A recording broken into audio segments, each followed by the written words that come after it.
Hey, you guys, Tricia Turner here. It is late. It is Tuesday, almost the end of March. This is Anything But Average Achieving Success in Life. We're coming to you late today because, well, for a couple of reasons. So the original guest that was supposed to be on for today, she had a family emergency, and so we are going to have her come back in a couple of weeks. She's a super sweet friend of mine in Florida. But we will have her in a couple of weeks. And so then John Clark was supposed to be on because he was originally going to be on next week, I believe. And so then I reached out to him last night and was like, hey, can you jump on tomorrow? He's like, yeah. So I don't know if he got the times mixed up. I'm not sure. Maybe he just got super busy today. So I'm going to leave us up for a few minutes to see if he jumps on. That's why I had extended the time, but he hasn't jumped on yet. So if he doesn't jump on in the next few minutes, I'll replay one of our previous episodes. But I wanted to reach out to everybody while I'm waiting for him to jump on, because I've been sitting here in the back just waiting for him to come on, and let you know kind of what this is about. So I'm Tricia Turner. I've been in real estate since 1992. I am a broker here in Houston, had my own independent brokerage, if you don't know, left my own company and joined EXP in October of 2018. Prior to that, I was with Jay Kinder and Michael Reese, and I was part of the National Association of Expert Advisors. I was in their coaching program. I was working with them and learning like crazy with them. And that is when really I believe that doors in my life opened up even more in real estate and mindset.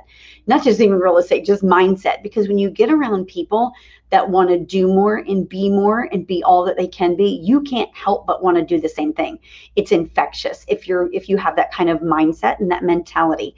And so, prior to being with them, I was hitting my goals every year, but not really reaching my fullest potential and not really knowing what was my end game. What did I want to do? I wanted to open my own brokerage, did that.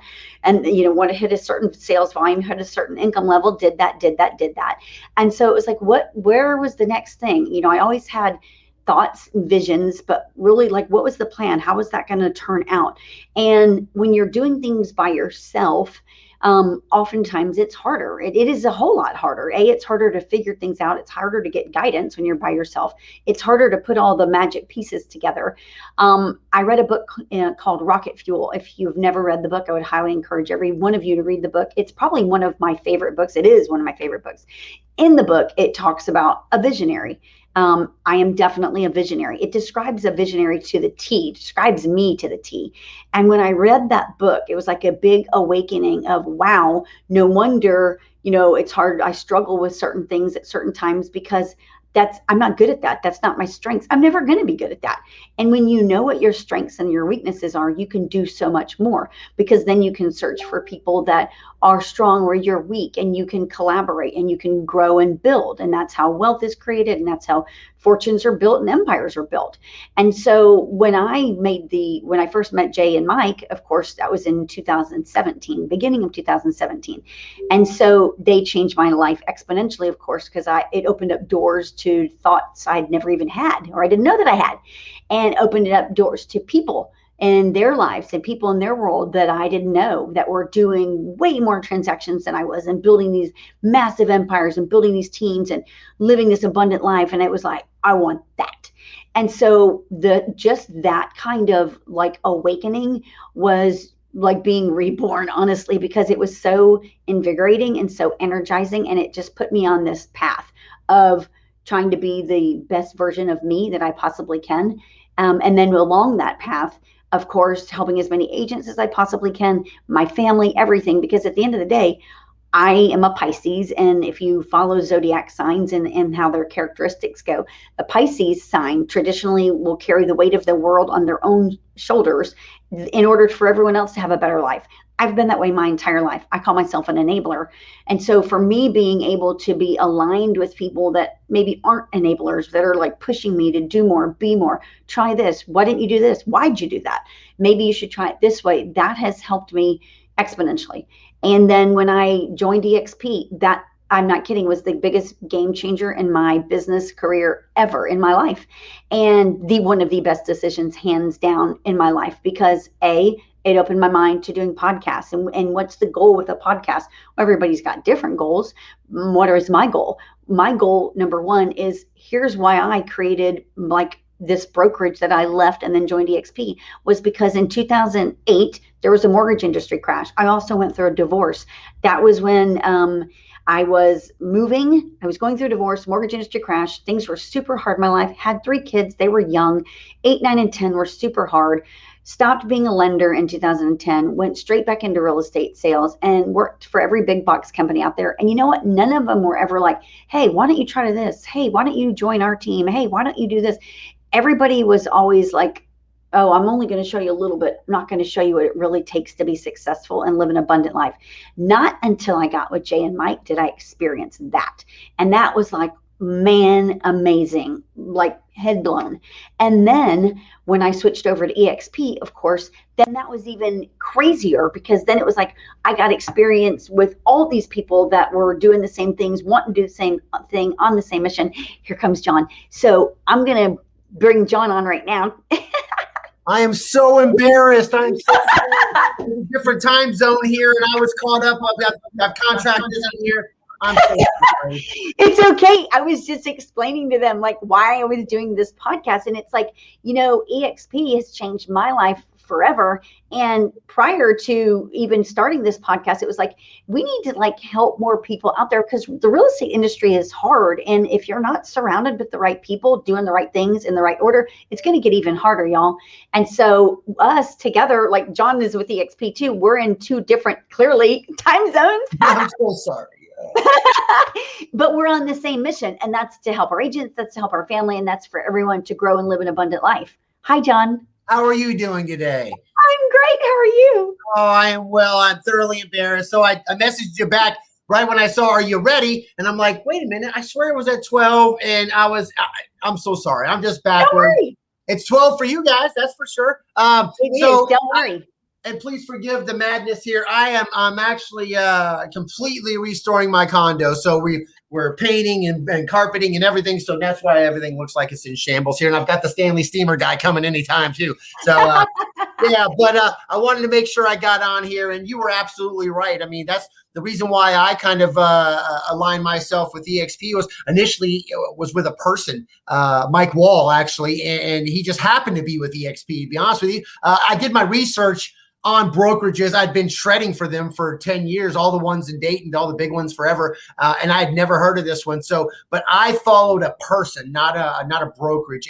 And I think that's probably some of the best advice you can get typically, because in every brokerage, there's people that do well and people that don't do well, right? I mean, there's people that you hear it all the time. If you go to any mastermind groups, you always hear people talking trash about EXP people and how we're a pyramid scheme and how they don't know how all they do is recruit. Man, I spend this much time recruiting and this much time selling real estate and just talking about how happy I am to do just that. And then if it turns out you want to talk about real estate, then we'll talk a little bit. But at the end of the day, you need to do your own research. You know what I mean? But I think if you do, you'll end up popping on over here, though, to be honest with you. Isn't that crazy? So tell everybody, like where you are in the world. What did you do prior to being with EXP, and how long you've been in real estate? Absolutely. So I have been in sales since Moby Dick was a minnow. I'm in the Dayton, Ohio market. So I do a little bit of Dayton, Cincinnati, and Columbus. But I'm lucky enough right now, at least, to be the #1 real estate agent on social media in Ohio. So it makes it really easy that if anybody ever needs referrals for Ohio, you just call me, because I literally have this state locked down. I have people. I'll be Stasic up north. I've got people down further south than me, Columbus. Doesn't matter where you're at, I've got it covered for you. So and typically I don't, to be honest, if somebody needs somebody in Ohio, you call me, I put you in touch with that person. I'm not trying to get a piece of the pie. If I end up helping you, then yeah, we'll work something out, the referral stuff. But if not, I just want to get you with somebody awesome, because I may need that person and or you down the line. And hopefully you'll see, like, that guy was all right. He wasn't trying to take money from me. He was really trying to help, which is generally what I'm always trying to do. So what did you do prior to real estate? I'm so sorry. That was the third part of the question, wasn't it? And again, this sounds really, it comes off cocky sometimes when I say this, when I hear it to myself, but I was, again, lucky enough to be #1 in the world for Shred-it, which is a multi-billion-dollar document destruction company. And I was an outside sales guy for 10 years, or for 7 years. I left the company for 2 years, and then I came back and was tired of going through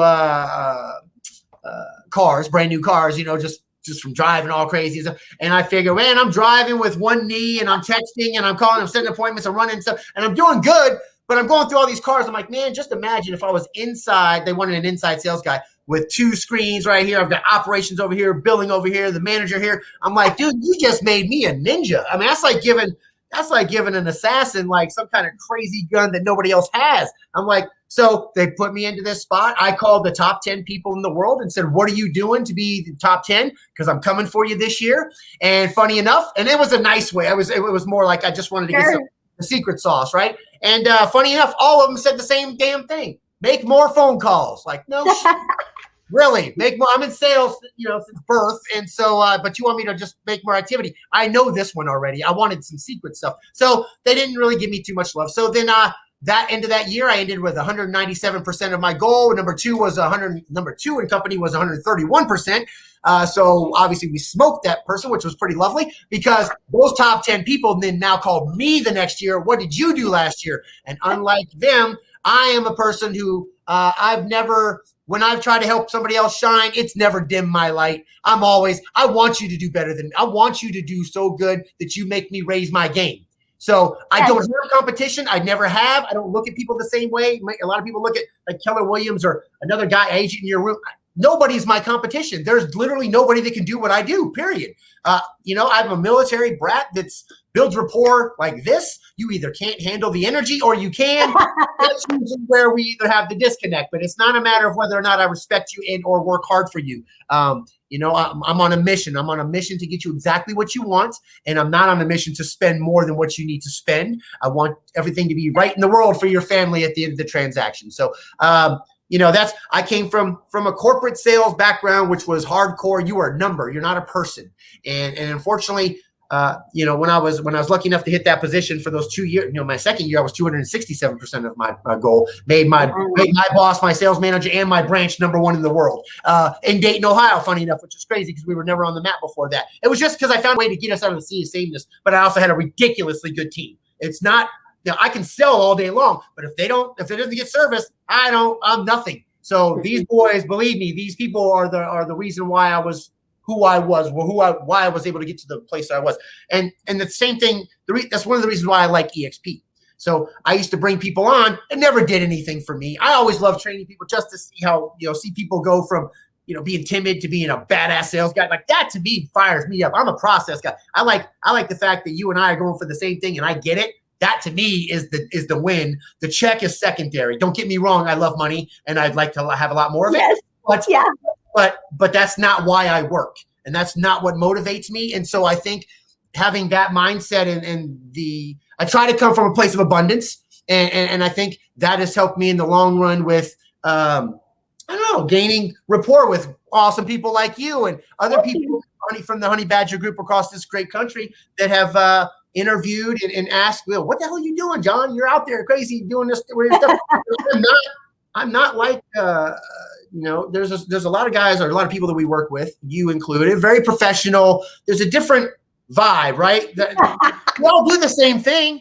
Believe me, I was suited up for the last 15 years. That's why I'm flat build hat tattoo guy now. I don't care. I don't get paid enough to lie to people. And so I want to help you, but I will not be disrespected. I will not waste time away from my beautiful wife who's entirely too hot for me, and my kids awesome. Like I'd rather stay in my house 24/7 and never leave this house again if I could just stay around them.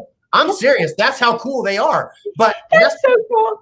22.75 years later with this woman, and she's still too hot for me. I'm trying to catch her. Awesome. I can't for some reason. I keep trying to catch her, but either way. Okay, so hold on though. I want to know, why did you leave your corporate job where you were killing it to go to real estate? Well, because I ended up starting a best practices email because I was getting inundated that second year with phone calls and emails like, dude, what are you doing? Can you help me?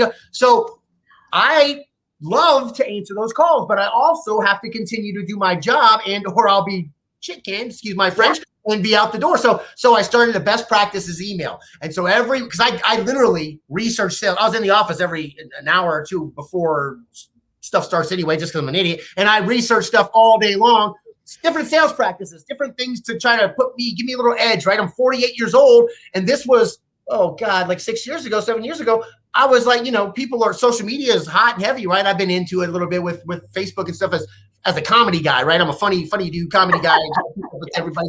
Well, I'm a military brat. I moved every 3 years my whole life. If it wasn't for Facebook, I would have lost touch with almost everybody that I've ever known.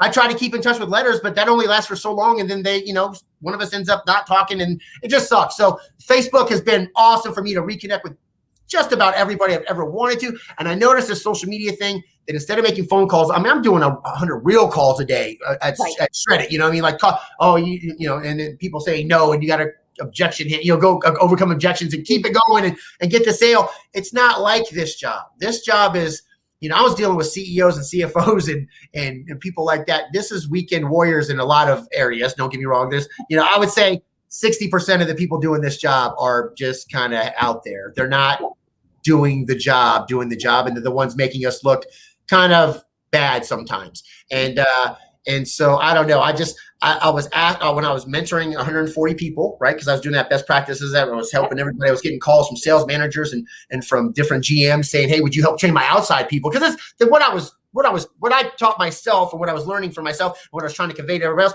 wasn't about being an inside salesperson. It was about having confidence and overcoming objections and asking the right questions and being able to, it's a sales. It was consultative sales is what I was teaching them. And it goes no matter where you go. I don't care if you're staying Shreddit or you leave somewhere else. That's what I was teaching. I wasn't teaching you to be a badass Shreddit person. I was teaching you to be a badass salesperson. So correct. The problem with that was they asked me, I went to go interview with 6 VPs, I think it was, because we were bought by Stericycle for $2.2 billion the second year that I was, first year I was number one. We had merged with Cintas, our sworn enemy, and they were 40%, we were 60%. And then the second year when I blew the doors off the joint, it was actually we were bought for $2.2 billion. I went and interviewed in Chicago with 5 people up there, got the top spot. They told me I was going to travel around because we had 2 branches in every state. I was going to travel and do what I've been doing over the phone and internet in person, because I'm nuts in front of you. Like, oh, you think I'm crazy? In person, really will have a good time. And so unfortunately, they threw me when I was down throwing the 20-year reunion from my high school. Funny enough, I was voted for lead senior in my high school, and so I thought that I run the big page for my high school. So it was everybody from 1955 to when I graduated in 91. Right? Oh my gosh. It was a huge one. It was only supposed to be for 3 years. And it ended up, everybody was so into it that they said, can we all come? So I just made it the multi-class and called it everybody that ever graduated till now. But they called me the day before that started to say, John, we changed it up. You did get the spot, but we want you to go to Dallas, Texas in 2 months. And basically you've got to convince all these people, 140 people, to move to one of 5 regional call centers, pack up their shit and move to one of 5, or you have to let them go. Oh. So what you're telling me, sir, is that you had me build them up for 2 years, and now you want me to cut their legs out from under them. Yeah, I'm out. See you later. And that's when I left Shreddit, and I was at the top of my game. There could not have been a higher point in my career in that particular, and I could have damn near picked anything I wanted. The CEO, everybody knew who I was. It was beautiful. It was a wonderful. My whole life I've been waiting to be in that position. Hell, 12 years in the same damn company. I've been waiting. Right. And then for them to ask me to do something like that, I just couldn't do it. Luckily, the Lord. You have a plan B in place? No, ma'am. Listen, I've got a ridiculously good network, and I get recruited nonstop. I have 30,000 followers on LinkedIn. The reason why I'm have that status here in Ohio, at least, right, is because people follow me forever. Professional sales tips and motivation. I've been doing that for 10, 12 years. That's been my thing forever. I get up and get vertical. I'm so damn happy. I want everybody else to be happy. So basically, I did so much dumb shit when I was a kid that I'm lucky to be alive. And right now, I am literally, I swear to God, every day I get vertical, I'm stoked. Only thing I'm going to do is go out and try to make people happy, see if I can get them what they want, see if we can, maybe, I don't know, just have a good day. You know what I mean? Like I'm just not I'm not gonna let toxic people ruin my days. Amen. Me neither. No mas. Okay, so how long then have you been in real estate? How many years now? 2.5 years. I'll be 3 years August 22nd. Okay. So how did you meet Mike Wall? I love him, by the way. He's a Yeah, dear well, friend of mine. you want a really funny story? So Yes. I met Mike Wall by chance because of the partner that he was with, John Pileski. And Okay. here's a funny story for you. No one's ever got this one on an interview, so you're gonna dig this one. I hope if you have time. So go back. I was a Rolex dealer back in the Rolex in diamonds. Oh my gosh. Jeweler back in the day, right? So John Pileski was 19 years old, little bitty town from Germantown, Ohio. Big family. They all get married quick, you know what I'm saying? He was dating this hot little blonde number man, little cheerleader, something like that. He came into the store, and I walked up, sir, how can I help you? He wasn't in uniform or anything. Started rapping, found out he was a cop, and he was in love with this little blonde. And I'm like, cool, showed him a ring. This dude was buying her a 1 carat certified diamond as a hey, would you marry me?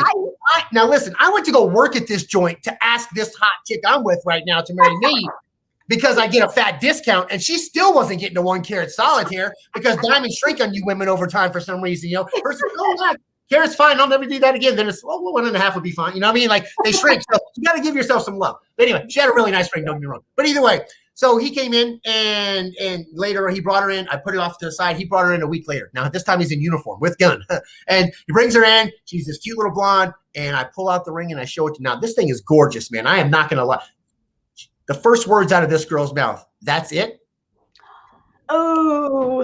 So I said, man, why don't you go down there and take a look at some of these other ones and, take a look at the ring, see if there's something else maybe you like. I took him to the side. My exact words, if I'm allowed to say them. Yeah. You need to drop this bitch like a bad habit right now. And I don't know this man for more than one conversation before. Now he has a gun. I'm like, you need to drop her. It's like, you think $8 grand's going to be a lesson? Wait till she does this shit to you later on. She'll drop you, and you will be out. And this is bad, dude. 2 months now. I'm sweating bullets after this. I'm the assistant manager. I should be fired for what I just said to this man, right? Yeah. Yes. I was sick in my stomach because women like that drive me nuts. So they left. 2 months later, he came into the office. He came into the place. He goes, I want to tell you something. He goes, my friends have been telling me the same thing you told me two months ago forever. He goes, it took a stranger to have the balls to say something. He goes, which, by the way, you do have balls because, I was wearing a gun. I'm like, yes, sir. I understood that completely. And he goes, but I really appreciate that. So now that's it, right? Ended that, shook hands, feeling good, not getting fired. Yay. So now fast forward 6 years. It's the day before my wedding. We're partying like rock stars. Well, my brother literally is, right? We're having a good time. He gets caught in the parking lot doing something he shouldn't be doing, and he's getting put in the back of a police car, and somebody yells at me, John, your brother's getting arrested. I run over there. Sir, what's going on? Turns around, is John. John looks right at me. He goes, holy shit, you're the guy. I'm so sorry about that. He goes, no, it's okay. You're the guy that completely stopped me from making one of the worst decisions of my entire life. And I'm like, funny you should say that. I'm getting married tomorrow, and you're about to arrest my best man. I'm like, any chance we can beat the shit out of him later? I can bring him back to the precinct tomorrow or something. But if he's not there tomorrow, I'm not getting hitched, man. And I need this one. I'm like, she's way too hot for me, brother. I got to lock this one in quick. And so he hooked me up, and he let him go. Wow. So now I hope you're not in trouble for that one, John. He's retired. So then now fast forward literally 14 years. I have not seen the man since. And so now this thing happens with Shredded. And I went to insurance for a very short time. I had a friend that owned a place here at Allstate. Really great guy, just not my bag. Insurance kind of, boring for me. So I would think didn't dig it. You can tell, right? This person has insurance. Maybe I will go in that office just to see if he's on crack. So I ended up talking with my little brother in the car, the one that was let go that day, right? And he flips homes downtown. He's been a realtor for a couple of years. My brother has, but he only does it for himself. He just flips houses and whatnot. Yep. And so then when he says, you know what? John Pileski and Mike Wall, a badass from KW who was killing it in the state of Ohio, he goes, they just partnered up and joined EXP, and they're one of the first ones here in this area with this new EXP brokerage, dude. You got to check them out. And so we called them literally in the car right there. John answered, had me in the next day. We walked through. He showed me the big liquor cabinet and all this stuff too. He goes, what do you think? And I'm like, well, I stopped drinking 6 years ago, but it looks awesome for somebody. And I was like, honestly, I just want to come work with people that are killing it. And I know both of you are. And if this is something you'd entertain, maybe fronting the school for me, I was like, I'll go ahead and I'll commit to paying you back and commit to you for a year. And that's exactly what I did. And I paid them back, was their rookie of the year. And they got their money back. I've got an education and a badass, a lot of great experience with some two really, really great guys. And just 2 weeks ago, I went independent, actually, from the team. But just to keep it sexy, I am still in the office. I'm actually renting an office within the office, and I'm still a social media manager, and I'm still going to remain tight with my people. So it's just a matter of trying to branch off a little bit more and see if I can't, start to do my own thing a little bit. So. Okay, so we usually have a lot of real estate agents that watch this. For someone that's been in real estate, you haven't been in it a whole long time, but you're doing really well. Clearly, you're very outspoken and energetic, which I absolutely love. What was some of your challenges when you first got started, or were there any? And what did you do about it? Absolutely. Well, no. You got to think about this too. I come from a sales background. And quite honestly, I could have came straight into real estate and did this without anybody's help. It wouldn't have been nearly as quick, I don't think. Like aligning yourself with the right people and the right teams and the teams that are doing things within the community and doing good things. Those are the things you want to look at, not just, so there are some really phenomenal real estate agents in this town, man. I mean, really, really good. There's agents in this town that are doing 200 transactions by themselves. Now that's nuts. And the thing with that is things fall short, right? Like I know their vendors, and they always tell me, well, they dropped the ball here, they dropped the ball here.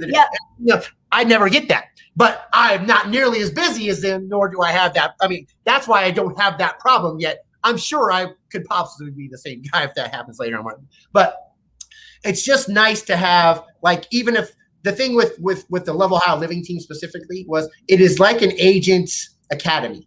It's, you come in, you have all the tools. Obviously, we're given everything in EXP, right? And we're also given tools, through this team, and we have a contract to close manager and all. So you can concentrate on the things that are really important, like selling, building rapport, and following up with people, and doing all the good things that are the fun things about real estate. The things that, since technology has came across, thank the Lord, it's taken all that crap out of it. Like staying up with all the dates and the calendar. You got to be in the calendars for inspection dates and appraisals and all that jazz. And can you imagine having to stay with that and then trying to run out and show 17 homes in this market and then hopefully win? I mean, it's absolutely ludicrous. So to go off on your own right now, or to think that that's something that you can do in this market right off the jump, I think would be a little bit crazy. I think no, I'm kind of lucky that I was lined up with these guys, and that they kind of gave me they would have kept me in the nest the whole time if they, if I wanted to. Sure. They were never pushing me out, but they always, gave me just enough to, like, when are you gonna go? When are you gonna do your thing? When are you gonna do your thing? And so when I went, some people were like, "Oh my God, were they totally?" Because they think, like, a lot of people for some odd reason think I'm the face of that joint. Man, I am not. There's 17 people in that place. I'm just the obnoxious one. The people here. We're all awesome. I mean, everybody in that place. I love the women in that place. They're so sweet and nice and great, and all the guys are just supportive, good men.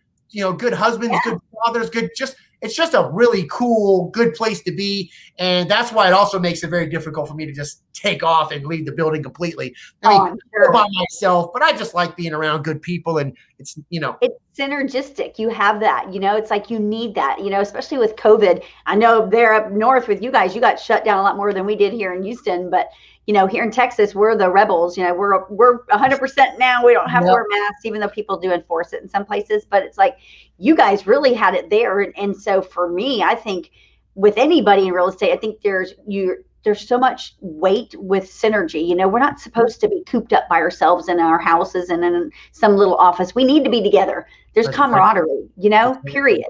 Zooms are great because I get to talk to people like you from Ohio and all over the states and all over the nation. But I also like to be here in the office in our training room with the agents and, with them, and in going out with them and doing things with them. I think that's also needed in real estate, period.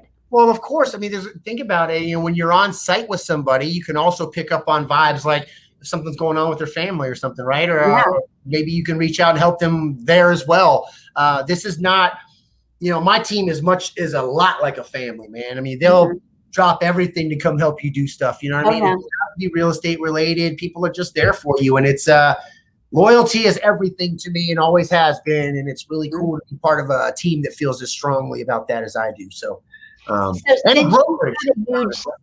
since you have a big sales background and building people up, what, taking all of that you've learned, and now you've been in real estate for almost 3 years, what is it that you would say are the top 3 things that you would tell somebody if you were encouraging a sales agent to grow their business? What would you tell them? Number 1, live by a calendar.